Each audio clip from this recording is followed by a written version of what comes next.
Bienvenue à ce rendez-vous hebdomadaire de la revue de la presse. Entre autres sujets à la une des journaux parus cette semaine au Niger, c'est bien sûr la commémoration du 58e anniversaire de la proclamation de la République du Niger, la marche citoyenne du 21 décembre dernier, l'affaire de la SORAS ou encore celle de la cellule crise alimentaire. Marche et meeting des structures de la société civile, la funeste Renaissance a décidé de conduire le Niger à l'abattoir, écrit le bi-hebdomadaire nigérien l'événement du 22 décembre 2016.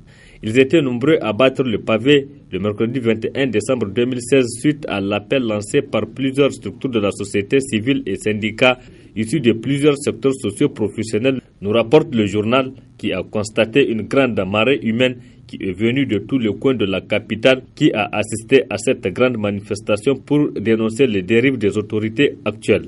L'événement précise que les manifestants sont composés essentiellement de commerçants déguerpis, des syndicats, des jeunes sans emploi, d'opposants politiques, d'enseignants et fonctionnaires en grève pour exiger le paiement de plusieurs mois d'arriérés de salaire. Cette démonstration de force est un signal fort envoyé en direction des autorités de la 7e République afin qu'elles se ressaisissent en apportant des solutions urgentes aux problèmes de population, conclut le journal Événement. L'événement qui s'est intéressé aussi à la commémoration du 58e anniversaire de la proclamation de la République du Niger à Agadez. Gigantesque défilé civil et militaire au rendez-vous, rapporte le journal qui note que ce défilé a réuni plusieurs personnalités du pays, notamment les autorités administratives et coutumières locales, les invités venus de divers pays et les différentes couches de la population de la région d'Agadez.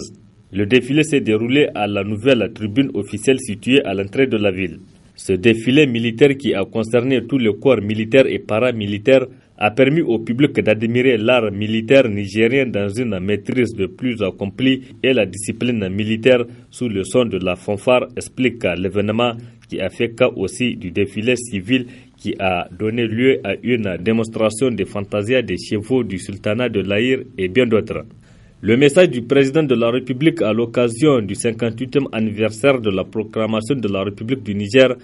Entre Issoufou et le peuple, le fossé s'élargit, s'exclame l'hebdomadaire d'information générale à l'actualité de la semaine du 21 au 27 décembre. Selon le journal, à chacune de ses adresses à la nation, les Nigériens sont habitués à entendre le président débiter les réalisations qu'il a faites. Il se met alors, poursuit le journal, à attribuer tous les mérites. Nul n'a été capable de faire ce qu'il a fait depuis qu'il trône sur le Niger. Mais qu'a-t-il fait au juste, s'interroge l'actualité. Pour ce journal, les Nigériens ont encore faim. L'accès à l'eau potable et saine leur est difficile. Il est de même dans le secteur de la santé et de l'éducation, indique l'actualité. Ce même journal a parlé de la migration et titre à sa une « Niger, premier client de l'Union européenne ». C'est la question que se pose le journal. Pour l'actualité, la migration est une valeur civilisationnelle de l'Afrique, une constante africaine de l'humanisme de l'homme africain. C'est pourquoi, quoi que feront l'Europe et son Union, ne pourront jamais arrêter le phénomène. Car c'est elle qui est venue chercher l'Afrique, a ajouté le journal. Quant au Niger, en jouant sur cette proximité avec l'Union européenne, il se met en marge d'un continent. Car si un tel sujet ne divisait pas, au lieu de traiter avec les États individuellement, l'Union allait gagner en temps pour traiter avec l'Union africaine. On comprend alors, renchérit le journal, qu'on commence avec les États les plus vulnérables. Ceci comme Mecca, le même jour de sa décoration, devait vite déchanter. En faisant plaisir à un autre, il causait de grands torts au leur estime l'actualité. Le non-dit de l'affaire Soraz, des hautes personnalités impliquées dans la razzia, écrit le courrier. Une razzia qui a débuté en 2013, nous apprend le journal, dans la plus grande omerta et qui a concerné une centaine de véhicules, des camions et d'engins divers. Des véhicules 4x4 en passant par des camions citernes, des camions bennes, des bus, des tracteurs, des grues, etc. note le courrier.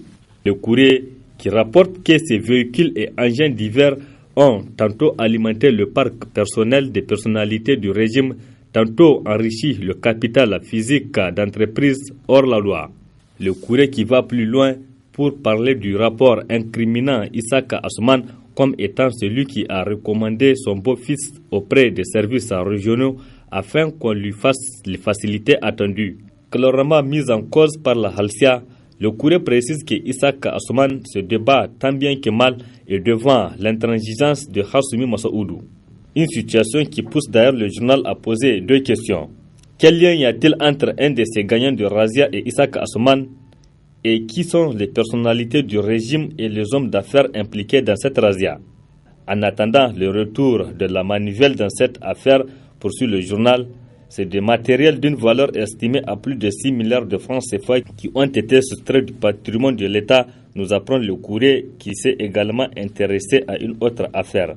C'est celle de la cellule crise alimentaire. Le journal écrit dans ses colonnes Bakary Seydou, Mala Ari, Ide Kalilou, les prisonniers politiques du régime. Selon le courrier, il est reproché à ces personnes d'avoir illégalement payé quelques 6,5 milliards de francs CFA au profit des opérateurs économiques dans le cadre de commandes de vivres au profit de la cellule crise alimentaire et gestion des catastrophes de 2005 à 2009. Des vivres avaient bel et bien été livrés dans les magasins de l'OPVN à Niamey, confirme l'enquête préliminaire de la gendarmerie, précise le journal. Le courrier qui estime que les gouristes poursuivent malheureusement un dossier machiavélique, celui d'anéantir politiquement Hama Amadou et tous ses fidèles soutiens, explique le courrier qui titre à sa une marche citoyenne suivie de meetings, afin le réveil du peuple. Selon le journal, les manifestants qui ont pris d'assaut la place de la concertation pouvaient être estimés à plus de 20 000 personnes. À cette occasion, devant cette foule, Ali Idrissa du Rotab et Moussa Tchangari d'Alternative Espace Citoyen ne sont pas passés du dos de la cuillère pour énumérer tous les griefs que les Nigériens retiennent contre le régime Issoufou, lequel régime continue malheureusement à foncer tête baissée, insensible aux cris du peuple, note le journal. Message à la nation du chef de l'État, des actes, pas des paroles, s'exclame le républicain qui écrit dans ses colonnes.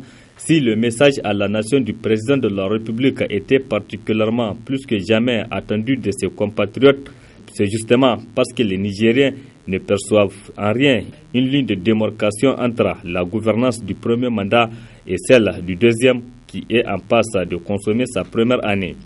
C'est pourquoi, par précaution, les Nigériens attendent de leur président des actes plus que des paroles. N'a-t-on pas dit d'ailleurs que les belles paroles ne beurrent pas les épinards, se demande le républicain. Quant à la roue de l'histoire, il s'est intéressé à l'intronisation du 52e sultan de l'Aïr, Oumarou Ibrahim Oumarou. C'est une cérémonie grandiose qui a drainé toutes les populations de l'Aïr, tous les sultans, les chefs des cantons, les chefs de groupements et des tribus de toutes les régions du Niger, précise le journal. La roue de l'histoire ajoute que la cérémonie traditionnelle s'est déroulée au palais marqué par plusieurs rituels. C'était en présence des sultans de Zander, de Dosso, de Tibiri Gobir, du représentant du sultan de Katina Maradi et des dignitaires de la cour du sultanat d'Agadez. Pour finir, intéressons-nous à l'élection du secrétaire général du Conseil international des radios et télévisions d'expression française, CIRTEF. M. Loïc Crespel, élu nouveau secrétaire général du CIRTEF, nous apprend le canard déchaîné du 21 décembre. M. Loïc, actuel directeur général de l'ORTN, a été brillamment élu au poste du secrétaire général du CIRTEF. Cette élection honore le Niger, déclare le journal, pour qui la concrétisation de notre compatriote Loïc Crespin prouve la vitalité et le dynamisme de notre diplomatie. Bonne chance alors à Loïc Crespin dans sa nouvelle fonction. C'est la fin également de cette revue. Rendez-vous à la semaine prochaine. Plaise à Dieu.